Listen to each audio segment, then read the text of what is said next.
mudane madaxweyne wufuudda sharafta leh mudanayaal iyo marweyn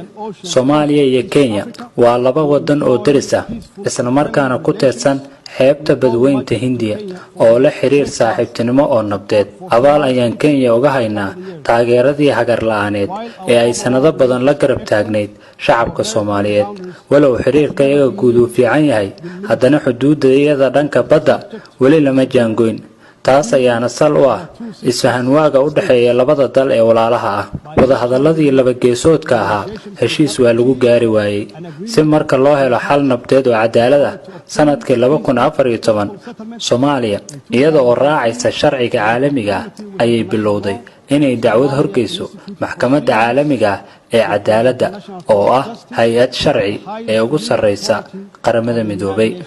waxaan ku faraxsanahay in maxkamaddu cadeysay in sharciyad iyo awood ay u leedahay inay ka garnaqdo khilaafka isla markaana ay dhageysyadii u dambeeyay ee kiiska u qoondeysay toddobaadka ugu horeeya November Soomaaliya maadaama ay tahay xubin ka tirsan qaramada midoobay ayna qayb ka tahay una hoggaansan tahay sharciga maxkamadda waxaa ka go'an inay ka dhursugto dhamaadka hanaanka xalka garsoorka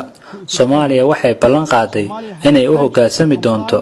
xukunka kama dambaysta ah ee maxkamadda iyo inay aqbasho xadka ay maxkamaddu jaangoyso maadaama arrintu tahay mid la xiriirta sharciga caalamiga ah xukunka maxkamadda waxa uu sidoo kale qabanayaa Kenya waxaan ku kalsoonahay in marka xukunka la soo saaro isla markaana la jaangooyo xuduudda in xal waara loo heli doono khilaafka muddada dheer soo jiitamay waxaa intaasi dheer in 3 Sebtembar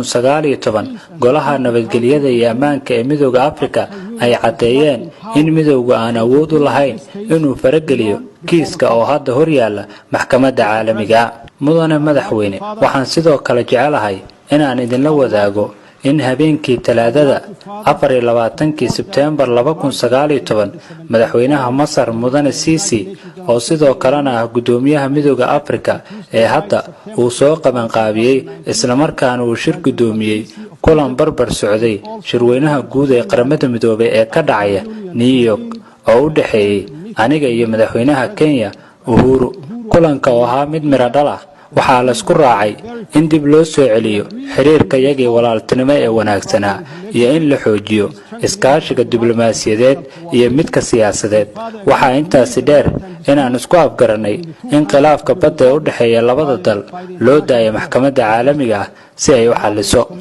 Soomaaliya waxaa ka go'an inay xiriir fiican la lahaato Kenya iyo dhammaan dalalka kale ee gobolka